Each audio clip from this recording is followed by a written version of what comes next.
We should get moving. We don't have time to hang around. Ryan, did you rest well? Yeah, I feel great. It looks like we're about to re-enter the Mechonis. Brace yourselves. Got it.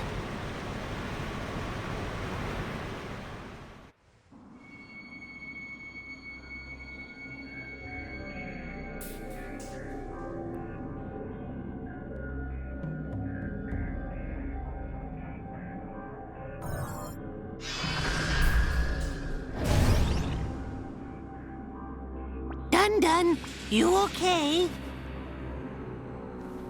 Oh, it's nothing. Just my imagination.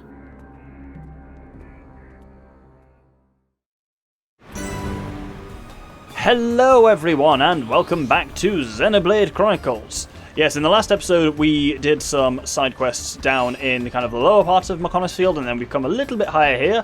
Something appears to be following us, and we'll have a good idea of what's going on there by the end of the episode. Cool view of Sword Valley, Mechonis crotch to the right of us there, and the entirety of the Bionis and the Fallen Arm, which is very cool. But as Dunban said, we're going to be heading kind of back inside the Mechonis now. We are into very much the upper level of Mechonis Field, and there isn't and the upper bulkhead bridge, and there isn't a huge amount of it left. We've actually completed all the Collectopedia, but I will gather some of these collectibles in case. Again, it's weird how much like meaty fruit there is, like juicy steak plants and stuff like that. Meaty fruits is a strange concept generally, and especially as we found in the entirely machine realm. There we go. But if we kind of follow our main quest marker, let's kill some things first. Here we go. The high velocity lift. Provide power to the high velocity lift panel. And then this gives us a side quest of need power. You'll notice these things haven't been on the quest tracker at all. Even though these are surprise ones, they are still story quests. Any quests which are non-optional do not ever appear on my thing. I only ever really... It's the general thing that unites my visualizer work across all of my series is basically... Visualizers are to keep track of optional content and 100%ing. Sometimes I'll put non-optional, like Metroid Prime I put like power up GM, which are obviously not optional in that way, but for quests, there's a lot of quests in this game, and I think the fewer quests I can put on the actual visualizer, the better. Hence, I'll actually put some quests which are not exactly, I won't put quests on if I consider them to be non-optional. Ooh, achievement, Gallant Hero. Don't know what that is. Complete all of Dunban's skill branches, I'm going to guess. Yeah, complete 3 of them, because we've got Hero's Vow, so I think one more for him to get now. The Naked one, which greatly increases agility with no armor equipped. Oh, and Fiora has finished this tree entirely. Increases tension by 1 level when using talent arts. That's quite nice. What do I want to put her on next? Yeah, that one seems good. Daring. Let's go for that. So, our goal here is these 2 kind of power nodes there. Well, 3 of them are kicking around. But I am actually going to track something else. Because we have a challenge quested up here, which is Revolutionary Bifrons. And this guy can be a bit of a balls. So, no, not Eternal Crucell. I'm on the other one. Though both of them are in this kind of second area here.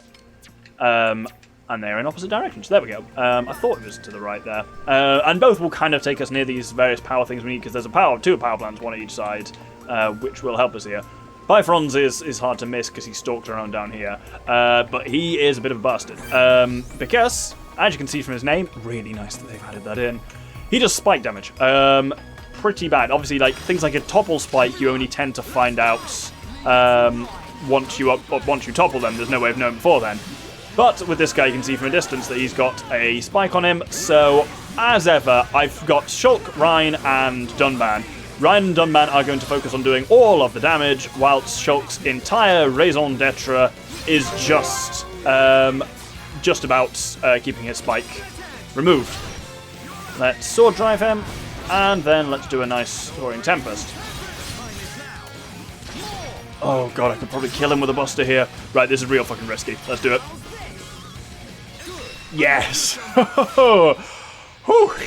If that didn't kill him, then we were going to be in a bad way, because we were going to have no Monado meter, no party gauge, and his spike was about to come back, which means we probably would have just rinsed ourselves, because that counter spike is really nasty. If you do basically any damage to him, it just ruins your day. But we avoided that rather nicely. Ooh, cure! Oh no, cure round. That's a crap one. We could, yeah, as I said, we start getting advanced art books now, but unfortunately they can be a bit shite. I am going to, I think, for the next challenge quest, I'm going to swap out Shulk for Fiora a bit. Give Fiora some airtime, and oh no, wrong screen. Let's track the second one, because these can't take us near where we need to go. Anyway. And I can never quite remember exactly where they are, and it certainly doesn't hurt to have the tracker up. Some people consider the trackers cheating. I can understand where you're coming from. I think you're wrong, but a lot of people, I don't agree with a lot of people when it comes to like quality of life stuff like that. I just tend to really like little quality of life improvements, but some people do not. Some people do say they feel a bit cheating, and you can just opt to not do it, which is nice. And that's not artificial difficulty, just choosing to not track things in that way. Anyway, this guy is way less of a fight. He comes with this dogma unit that can be a bit annoying, but that should be fine. Let's fire off a chain attack pretty quickly. So we'll open with double wind. Everyone here can do a hell of a lot of damage to people out in radiuses around them. Ooh, no, I've got to go for 3 times Blossom Dance. I wanted to do the Soaring Tempest potentially, but this is just going to be so much more powerful. And potentially 4 times with Fiora? No. Fiora's got gun drones ready, so as I've said, I always, if I can, fire up a chain attack when you've got gun drones and see if you'll get the 4 times drones, because they are very nice. But we're doing pretty good here, so I'll just cut back if anything interesting happens. This is a much easier fight than Bifrons, who actually went really smoothly, to be honest. Oh, good, we've topple locked him brilliantly. Oh, let's chain attack him while he's dazed. Oh, what the hell was that? That sounded spicy. Still dazed. Oh, let's do double wind. I was tempted to keep him dazed locked, but this is a bit more fun. Oh, 5 times sword drive, he's gonna die. Oh, he didn't die, God, he's got a lot of health. Bugger me. Like, we did 94,000 there, and he took him from half health down to still a not insignificant chunk of health remaining. But there he goes. And that is Challenge Quest 2 completed. And that is all 3 of our generic quests in Mechonis Field done. So I am just going to deal with this Dogma unit. They have one really annoying move, which can do an absurd amount of damage, but hopefully we'll avoid that. But I'm actually not going to chain attack in case it does that, because we haven't got a healer and they can be a bit dangerous. There we go. Right, let's see if we've got anything good from Bifrons. Not Bifrons, Cloakle. Machina Rod, Poison Plus, Chill. That's not a terrible one for melee of the 2 it comes with, but I've got better Poison Plus on my own Rod anyway, as it were. Right, with that done, let's go on to the story memo. I just saw there, Howler and Noreen. So the thing of this is to get 2 female party members up to 4-star affinity. I can't imagine we have that, just because we don't have Melia. We haven't had Melia and Fiora actually for that long. And Charlotte's really hard to raise affinity with because I don't use her much in combat, where a lot of my affinity kind of comes from. No, the best we have is green between any, and we need to get it up to that kind of like purple one. Yeah, because it goes blue, yellow, blue, yellow, green, blue, lavender, pink. You need to get up to lavender between 2 female party members. That's going to take some time. Anyway, we've got these kind of like 2 power plants at either end where we need to go to. Frankly, we can reflect a little bit, I suppose, on Mechonis Field, because now we are getting towards the top of Mechonis Field. As I've always talked about, it is quite nice the extent to which... Oh, bugger off. Right, I'm going to do some murders, then I'll continue with these thoughts.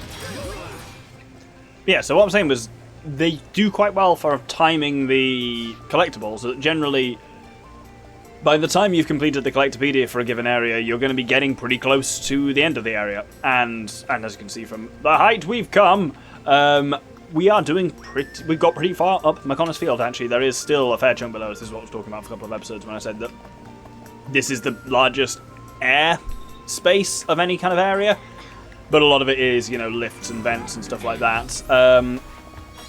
But still, it is quite good to just, you know, be able to visualize how high we've climbed. And, like, it's one of the things that that Xenoblade is so good for is having that look at how far we've come. Not just by looking at a map, but actually like physically looking back and saying, holy shit, this is a long way, which is all very cool, right? Let's head back to the kind of the middle where these two halves converge. Now there's where we need to kind of go in the middle, but we've only, obviously, as you can see, lit up one light of the two. So we're just going to push on to the exact same location on the other side.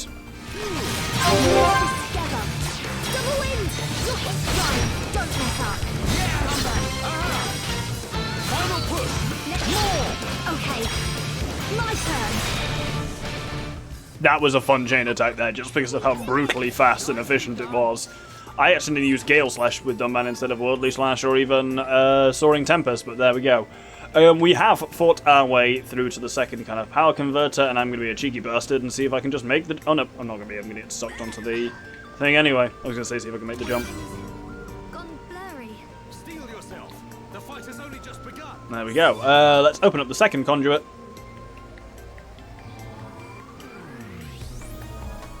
And with that, we have completed the needs more power, or whatever the quest was called. Let's head over to that point.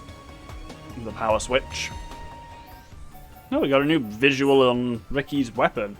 The Machina Nibbler 2. Pointy boy. You know what, we will go for the golden pointy boy. Actually, the Nibbler 2 I have is, yeah, it's... it is more powerful, but it's unique rather than slotted, and I do like the setup we have on Ricky. Need to use Ricky a bit more. Another staff of Melia, which also looks crap. Fuck's sake. Oh, surely I can make that jump. Surely. This is a landmark, so if I miss the jump, hopefully I'll get the landmark anyway. Nope, didn't get the landmark. Died from the jump. Gotta do a longer walk now. Hubris. That's what that is. Oh my god, where am I? So, burning any stupid idiot jumps when you get here. So that's the trigger for the landmark. So I actually overshot that by landing about here-ish. That's annoying. Did I see someone learn some skills? Well, Fiora's learned a skill. Strength up buff at the start of the battle, why not?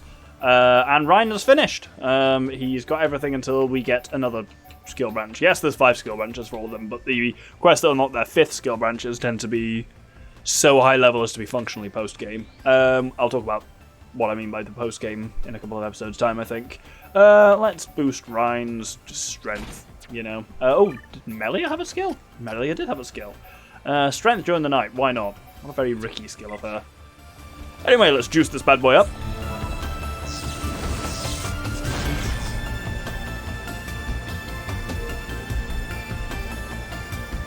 And with that, we have got power to the high velocity lift, which takes us to the very top of Mechonis Field. Worth noting, at this point, we are about to hit a point of no return. I'll get to the Baltimore Bridge and just walk across to the lift.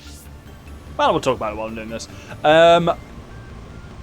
When we reach the top of the Mechonis Field, some stuff is going to shift around. Basically, the allied force of Homs, Nopon, and Hyentia is going to begin its assault on the Mechonis. We know this, we know they're planning this. When that happens, they begin their assault along Sword Valley. When you reach the top of Mechonis Field, Sword Valley and Galahad Fortress are closed to you. They no longer become accessible for the entire rest of the game.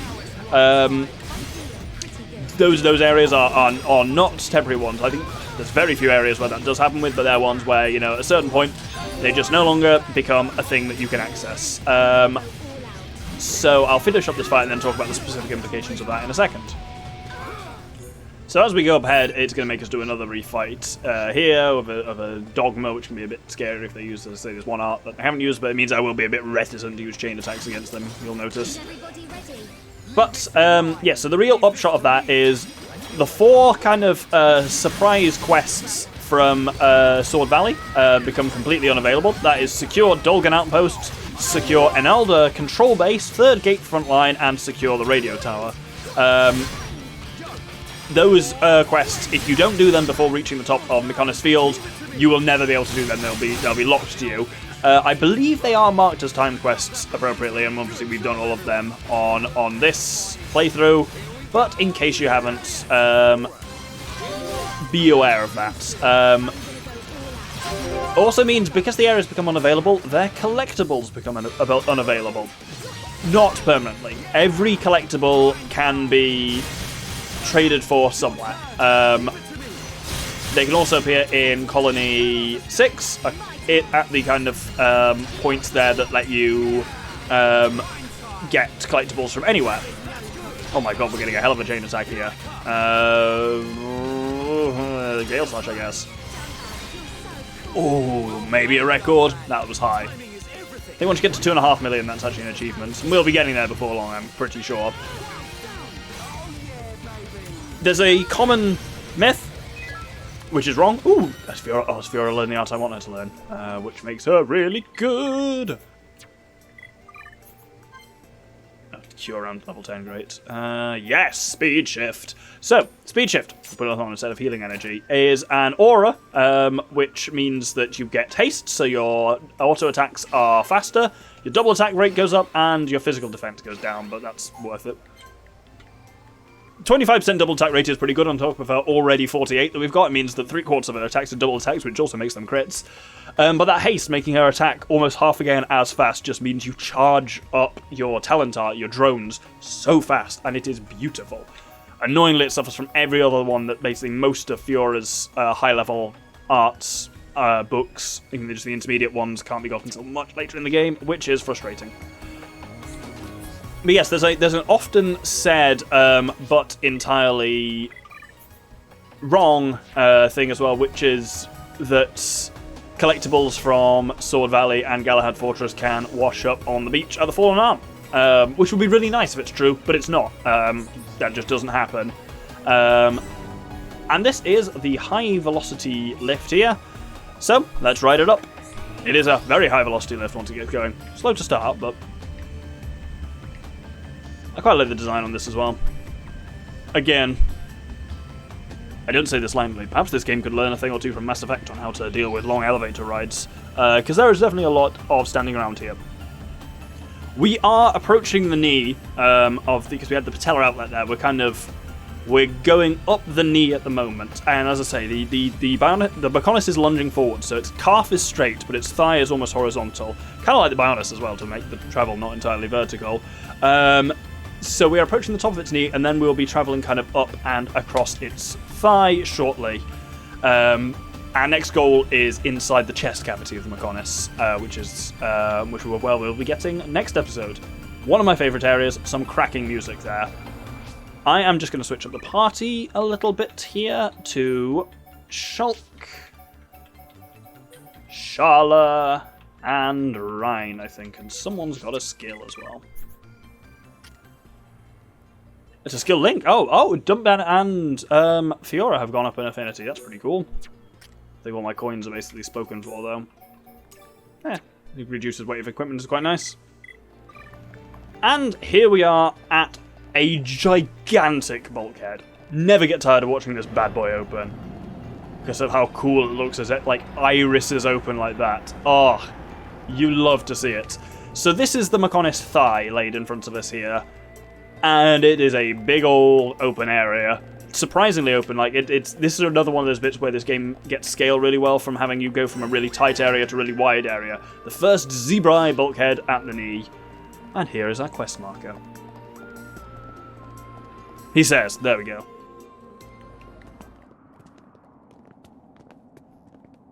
Are you okay? She looks very tired. Should she not get some rest? Thank you. But really, I'm okay. No. We'll find a safe place to rest. We've hardly stopped since we left the village. Ricky tired too. Ricky tummy rumble. I'm with you. Time to park our... Get down!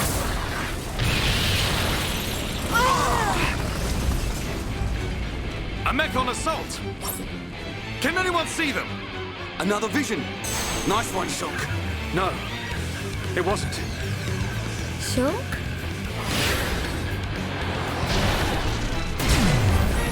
You did well to evade me. Just what you'd expect from he who wields the Monado. That voice. It's a faced Mechon. Is there someone inside? What do we do, Shulk? We fight. But don't kill him. Thought you might say that.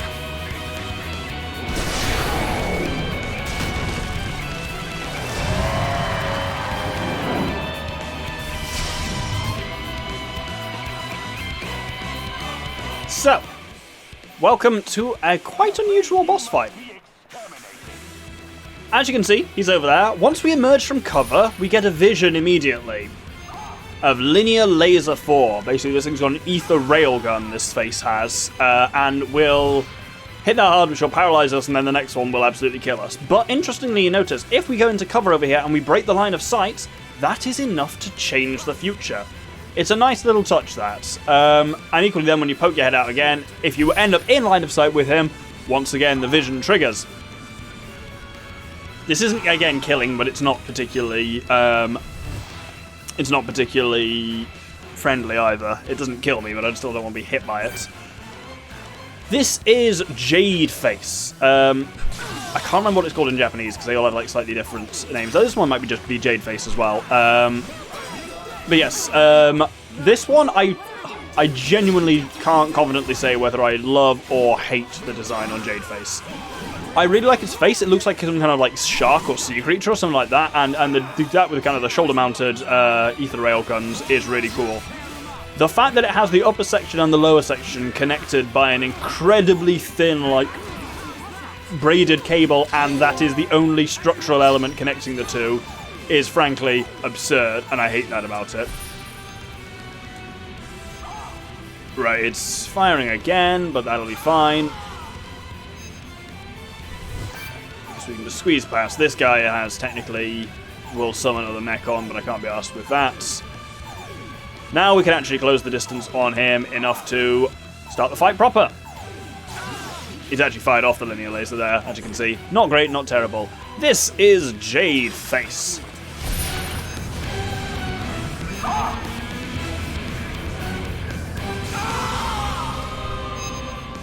Equally, you're perfectly capable at any of these points. Linear Laser 4 is absolutely a talent art. You can just use Monado Shield against it, and you can use that to kind of float forward. But I think it's so interesting what they try to do there.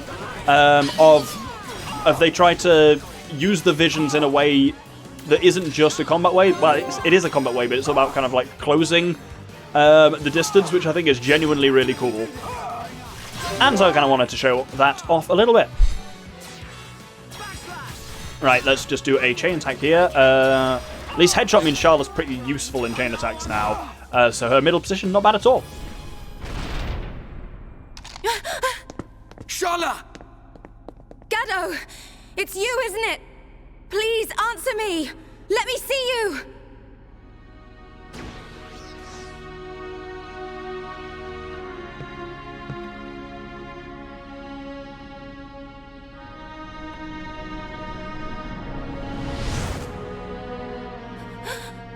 Gado! I knew you were alive! Gado! Is that Shala's boyfriend? The destruction of the Monado. That is the will of Lord Egil. Gado? What do you mean, Lord? What's Egil done to you? What's wrong, Gado? Why would you say that? Speak to me, Gado! This world is in disarray. I must eliminate the cause of this disorder and restore the world to its original form. That is my duty. Nay, the will of the world. Now, the time has come. The time to restore order. Gado! Stop!